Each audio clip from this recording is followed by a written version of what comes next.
And if there's one thing that I want you to take away that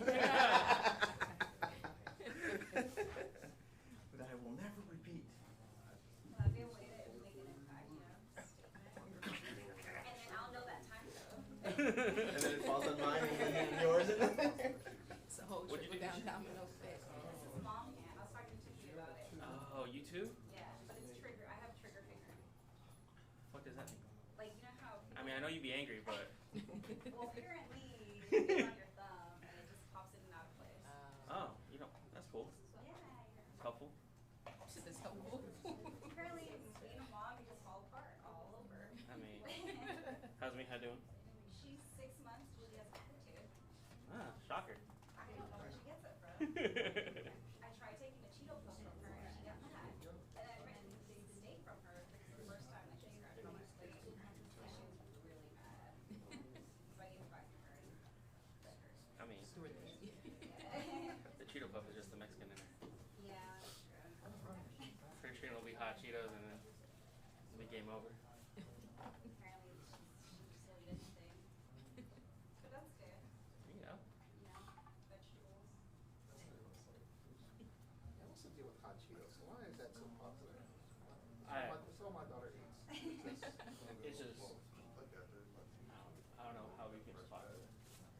But see, With us, it's just Oh, a snack. I don't know how it became a snack, but it is. Yeah, It's a phase, she'll probably get out of it. it's a what? It's a phase, she'll probably get over it. From what? I went through a hot Cheetos phase, from like middle school to high school. thin little, Yeah. like, they're like Takis, but they're not rolled up. What? The Takis. But no, okay, so you know, there's like fake toast, but they're not fake toast. Oh, yeah, Like yeah, the yeah. roll, they're The like swirls? Yeah. swirly. Yeah, yeah. So they're called- I think so. Yeah, I like those better than Takis. I don't like the Prices, everything. Yeah, I don't like Takis either. Caroline, there's seats back here if you want. Oh, come here.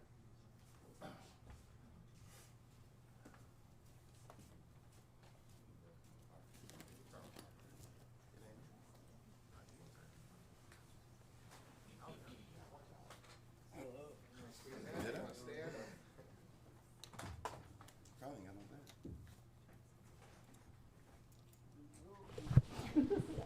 I should be full. We gonna see. That's right. You know you said all this. Oh, yeah, so I talked to them. I texted Logan on how she's out on the same page. 5 o'clock. Are they streaming this? And then 9. That's for Mike too.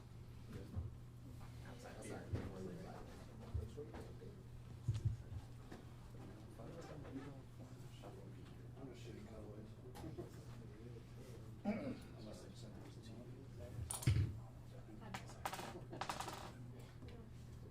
I overheard someone talking about no phone in here. I heard someone Our else. guy on there. I'm cool. How are things?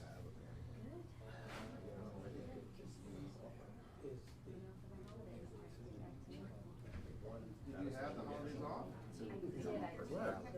realized later.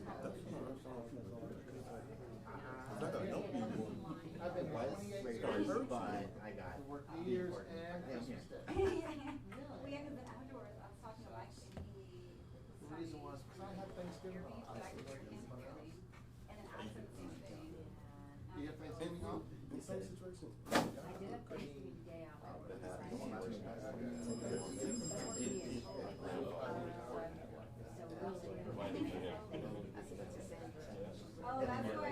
I was gonna send you the address, so then I was like, You just slugged me. okay, 2 o'clock, give me the address. I'm stuff. I don't know. That's sad.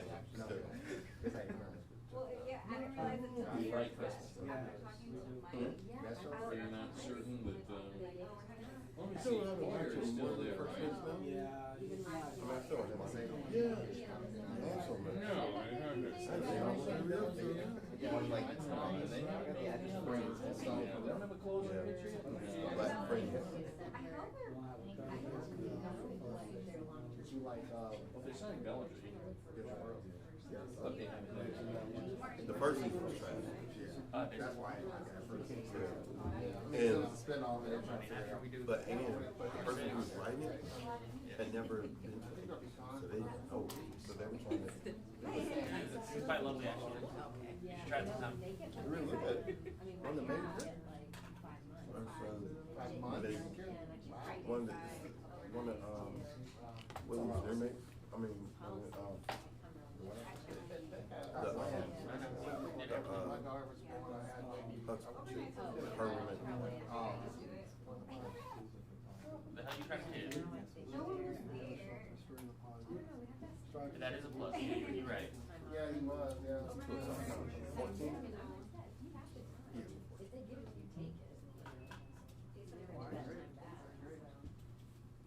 When was your holiday?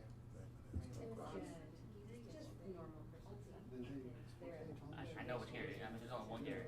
How many do you have? Oh. Oh, yeah. Nah. I know there's some crazy dude that always calls. I didn't know his name. Because you gave me the freaking spaghetti assignment. Oh, ain't you that? That neat. What is it? My daughter, my wife and I have, one daughter. Say that. So this is the, Is this part of the, first time this assignment? point of the three of us. He said, they ain't playing. No extended family or anything, so. He said, let me especially play. Well, I don't know, it was a little subdued, you know, like Christmas is, you know, well, having fun with kids and stuff, and, no kids. So do you like Microsoft or coming up Grandkids. But I do get that when like I'll be So I had to work that day. down somewhere and I forget. I know, it's a little weird, you know. All right, you have said it. Right. Yeah, definitely. Especially when they start having kids, I mean, yeah, Christmas is the holiday, they all, definitely get a lot more Oh, yeah. hectic and crazy and They might just stuff. let me do it both sides, send some places. I'm sending this back, no one requested it, but I'm sending it back anyway. Oh, yeah, I, gave you the script yesterday, 3:15. Wait for your phone? Yeah. Oh. Excuse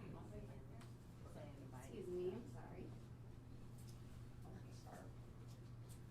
Why? You get on slate? They just call it junkie salt.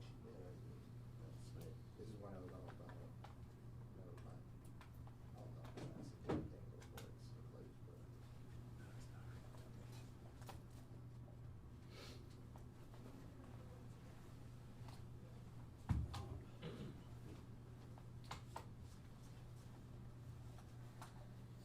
Is that you stuck your mic in front of one? What? It's not mine.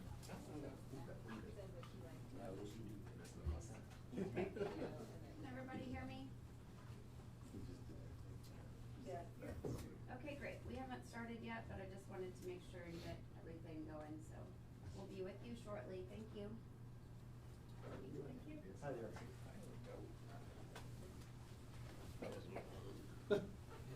It's you. It was I me, knew it was sorry. you. You're my second choice. You can buy me Starbucks later. There you go.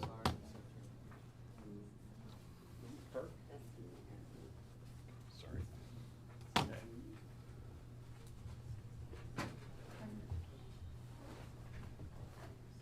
Okay. Everybody good? Everybody ready to go? I think so. So I'm Les Weisbrod. This is Kirk Johnson, Congresswoman's son. I want to share a few things with you. In addition to what was in the press release, for one thing, we have the death certificate to hand out today. The cause of death is listed as osteomyelitis of the lumbar spine. Osteomyelitis is infection. That goes along with what was in the press release about the culture results, that Congresswoman died from an infection that was acquired at the Baylor Institute of Rehabilitation, where unfortunately she was left in her own feces. I also want to play for you now a voicemail that was left on Kirk's phone from a case manager at the Baylor Institute of Rehabilitation on September 21, the day that this happened.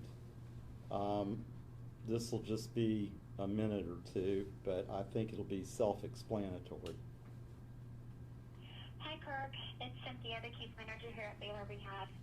I know that when I was going in for the care partner meeting, your straightforward mom was in the middle of definitely, I don't even know what I would call it, but again, I'm deeply, deeply sorry that that's the situation that you found herself in, and my prayers is that they were able to clean her up and that she's better. From the schedule I'm showing, she's supposed to be in therapy at this time.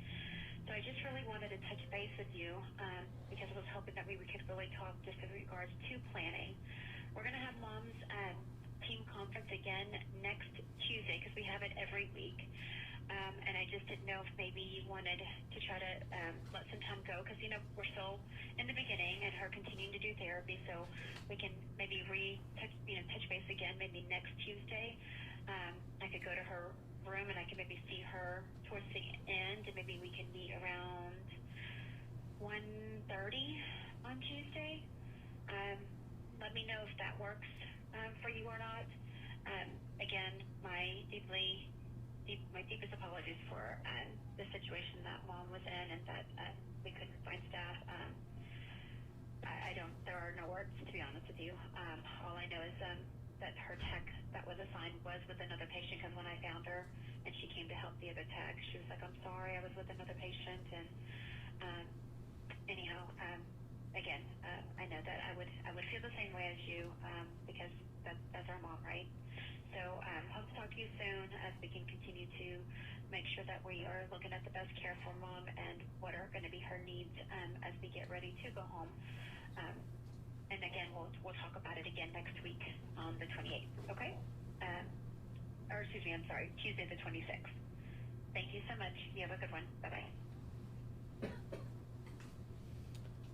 So the final thing that we have for you this afternoon is a copy of Dr. Park's medical record that contains what was quoted in the press release concerning what Kirk found and went through, and his conversations and complaints at the time to the administrative people at the Baylor Institute of Rehabilitation. With that, we're here to answer your questions, so feel free. Kirk, what did you find that day? Tell us what you found. Well, I had an appointment scheduled with the caseworker at 1 o'clock to discuss her progress. But before I got there, she had called me saying that she needed help. She couldn't get anybody to respond to the button that calls the nurse. It takes me about 10 to 12 minutes to drive from home to the facility, and when I got there, she was still in that same condition.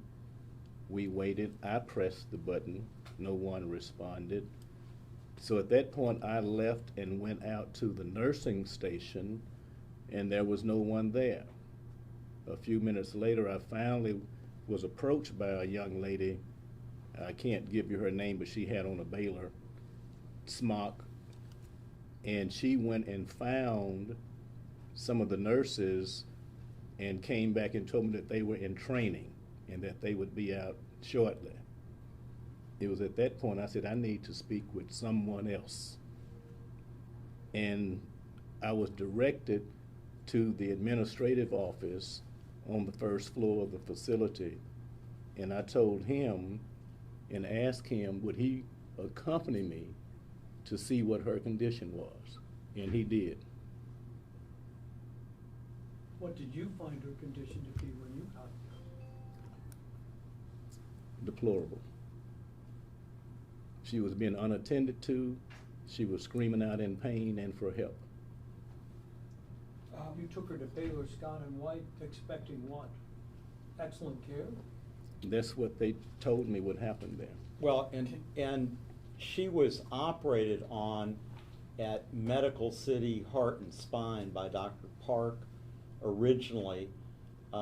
He did a 4-level surgery, L2 through L5, where he put hardware into her spine to stabilize it. She needed that surgery because she had stenosis, spondylosis, and scoliosis, which are degenerative conditions, and without that surgery, she was at risk for not being able to walk. So the surgery, though, went well, and within 2-3 days after the surgery, she was up walking. And so then Dr. Park sent her from Medical City Heart and Spine to the Baylor Institute of Rehabilitation, which is standard post that kind of spinal surgery. And it's usually anticipated that that will be an admission for about a week, where they're getting her strength up and she's working with physical therapy 1 to 2 weeks. And then she was expected to go home and be fine. And instead, she got this infection at the Baylor Institute of Rehabilitation because they didn't protect her wound properly, and because they left her in her own feces unattended. And then the evidence of that is in the cultures that were done both at Baylor Institute of Rehabilitation. Then she was transferred back to Medical City Spine and Heart because they had to go in and debride the wound, open it up, put in antibiotics, and they had her on IV antibiotics really from the point that the infection occurred until she died. She was on antibiotics. It couldn't overcome the infection. Not only did they go in and debride and clean out the infection, Dr. Park had to remove all the hardware he put in for fear it was infected, and then replace it all. And that's a very complex, difficult surgery to go through twice, particularly for someone Eddie Bernice's age. And then she went from Medical City Spine and Heart to a skilled nursing facility, the Village of Lake Highlands, where she was at for a couple of months until she was sent home on hospice care.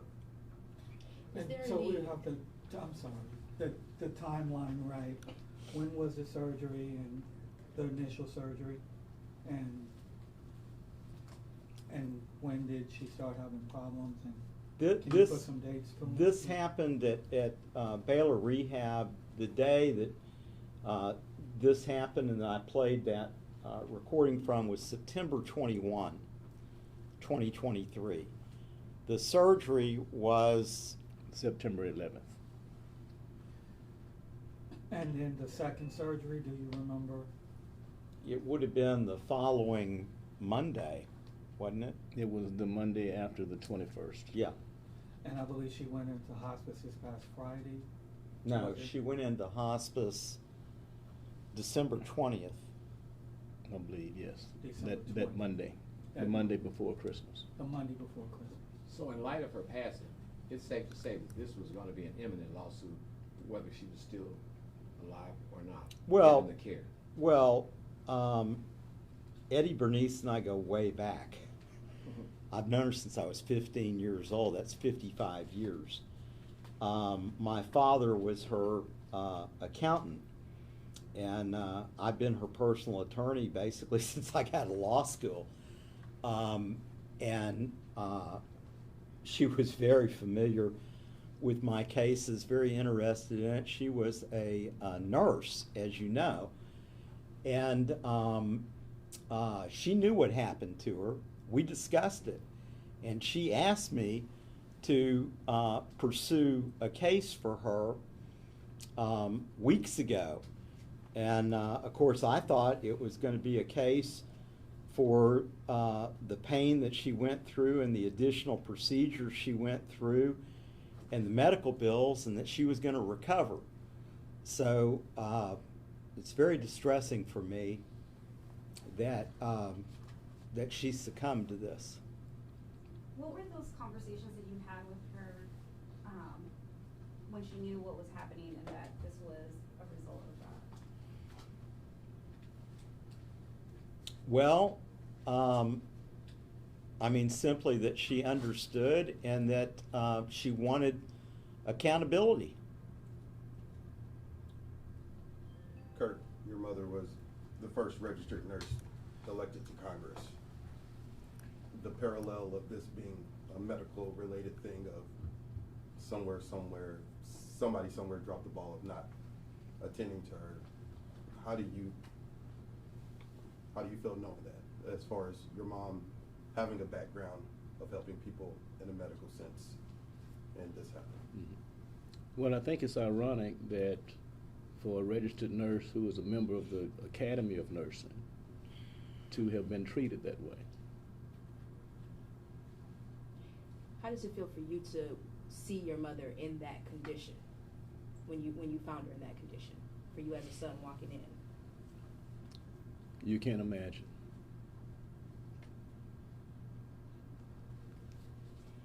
What were her symptoms following the infection, if she had any? Well, she had intense pain. Mm-hmm. And what happened was that she developed a fever. She had purulent drainage from her wound. Prior to the infection, the drainage from her wound was clear. It's called serosanguis, a clear fluid, and then following the infection, it was a purulent drainage. And you know, you'll see from the record that we're handing out from Dr. Park that there were drains that were placed in the wound,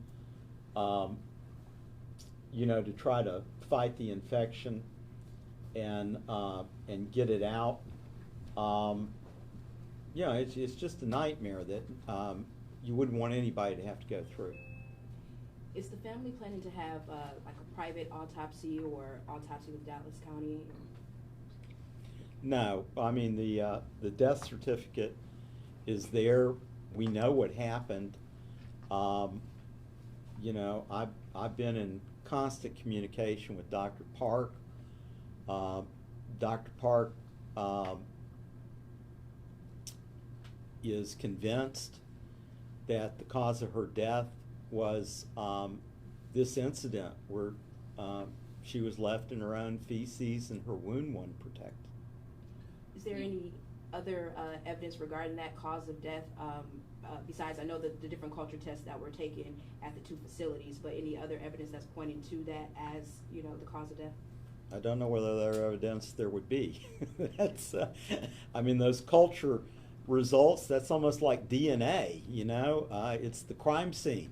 It's all there. The way you describe this, it sounds like a pretty intensive surgery with what I would imagine would be a pretty significant wound. What were they doing to protect the wound while she was healing? Well, they weren't doing enough. Mm-hmm. And obviously that wound, the dressing needs to be changed, you know, regularly, and it needs to be kept to where nothing can get in there. And that just wasn't what happened. And certainly you can't allow somebody, you know, to sit in feces and urine for a prolonged period of time. I had my back operated on by Dr. Park earlier in the summer, and you know, I wasn't allowed to take a bath for 2 months because you got to protect that wound. So, you know, I think that explains it. With any sort of surgery, there's a risk of infection. Do you think that Baylor fell short in protecting her from other sorts of points for other infections as well? Well, she didn't get any other infection. Mm-hmm. So, you know, all of the evidence is that the infection she got was from the feces. Mm-hmm. And that's part of why it's so unforgivable. Are you aware if there's any other similar incidents that have happened at this rehabilitation facility similar to what happened to former Congressman? I am not. Kirk, do you believe if you hadn't have found your mother in that state that day that she would still be alive today? She had no reason to not have been here. If she had gotten proper care at that facility, she would be here today. When was the last time, Kirk, you were able to have a conversation with your mother, and how tough has this been on you? Well, Christmas Day. Christmas Day? Was she aware of how things were going? You know, she was in hospice at the end. Did she recognize that things Yes, were she not did. going well? She thought that she wouldn't live 3 weeks, and she did.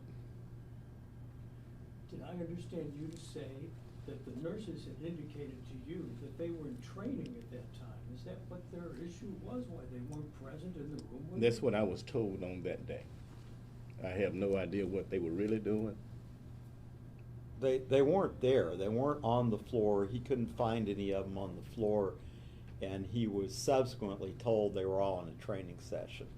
And as you heard from the tape recording from the case manager that called and left the voicemail, she said that the tech was in another room. So, I mean, basically nobody was there, and Congresswoman was abandoned. Can you clarify something, please? I keep hearing nurses weren't there. It's the techs that take care of the patients, not the nurses, correct? Both, tech and nurse. So there should be both tech and a nurse available in there, particularly when she's hitting the call button. That goes to a nurse. No nurse responded. Well, it goes to a desk, and the desk assigns it. And there wasn't anyone at the desk? Correct. It So- goes to a desk where a nurse is sitting. So what's the process from here, Les? Well, as we put in the press release, under Texas law, it's mandatory that we send a pre-suit notice letter. That was done today. The purpose of the pre-suit notice letter, there's a statutory 60-day waiting period. The purpose of that is to give the parties an opportunity to resolve the matter prior to actually filing a lawsuit. I have been in touch with in-house counsel at Baylor Scott and White Health System, as well as counsel for the Baylor Rehabilitation Institute, which is, as we put in the release, operated by Select Rehabilitation, Inc. And they have assured me that they want to work toward a resolution. And I've dealt with these people over the years a lot on a lot of cases. I think they're reputable people. They've expressed sympathy for what occurred, and I'm hopeful it will be worked out. And as we put in the release, anybody that knew Congresswoman knew that she worked to build consensus. She would like to have always a peaceful resolution of any conflict, but she was going to stand up for her rights. You know, she She filed lawsuits over redistricting and things like that, and she wanted everybody to, you know, to get their rights. So I'm hopeful we'll be able to reach a resolution. Do you have an estimate of how long she was unattended in that bed? Well, I mean, Kirk says that when she called him, she'd already been trying to get somebody for probably 15 or 20 minutes. Then she called him, and he didn't get over there for about 15 minutes. So, and then when he got there, he couldn't find anybody. So, my guesstimate is that she was unattended for about an hour. That's a long time to be lying in a condition like that and being exposed to infection. And that's why she got infected, and that's unfortunately why she died. At any point, because I know sometimes at different facilities, they may mention how often a person is going to be checked on. Did anybody, you know, let the family know how often these checks would happen? Any time frame? Maybe she'd be checked on every hour. When she was initially taken to Baylor, that was going to be regular, is what they told us. That turned out not to be the case. Do you have an idea in mind, and what would be the ideal resolution in this case?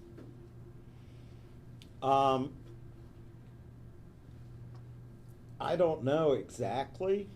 I think one of the things that we're interested in doing is creating a foundation in Congresswoman's name that would help fund some of the programs and activities that were dear to her heart, in addition to the damages that are due under the law. And you mentioned the damages under the Texas law for medical negligence are capped at $250,000. You mentioned that is something that needs to change, but if it were to come down to that, how much would you all be seeking? Well, the law is the law. It's a terrible law. This is an illustration of how unfair that law is, that a person like Eddie Bernice Johnson, who dedicated her life to service of others and was really an American hero, there's a cap at $250,000 plus the past medical bills. The only other additional thing would be punitive damages. And in order to get punitive damages, you have to try the case to a jury and have a unanimous 12-person jury. For punitives, you don't need a unanimous jury for liability and regular damages, but under Texas tort reform, you do for punitives. So the options are limited due to the law. Congresswoman was against that law.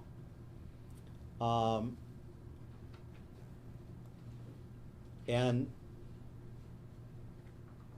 I think she would be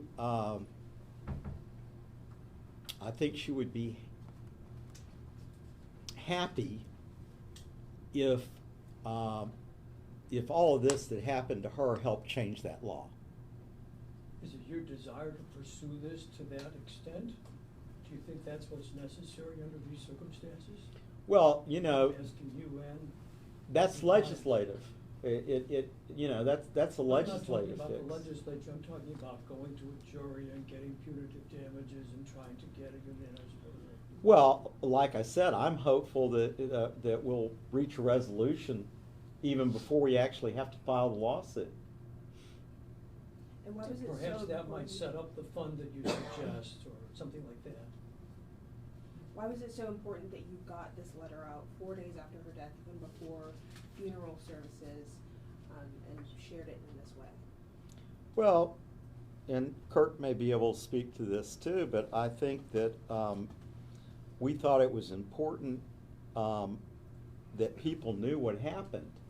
And that, you know, to go through the whole funeral service and all of the publicity and not have everybody know what happened, we just didn't think that was right, number one. Number two, Congresswoman and Kirk and the family, they don't want this to happen to anybody else. So by putting this story out, if this prevents this from happening to one other person, then that would be what she would have wanted, and that's what the family wants. I know you mentioned the cause of death for the death certificate. Was there also sepsis, by chance? The only thing listed on there is osteomyelitis of the lumbar spine, which is infection. Okay, I think that's it. Thank you. Thank y'all. I have copies of the death certificate here. Yes. Thanks very much. Well, Thank you. Good to see you.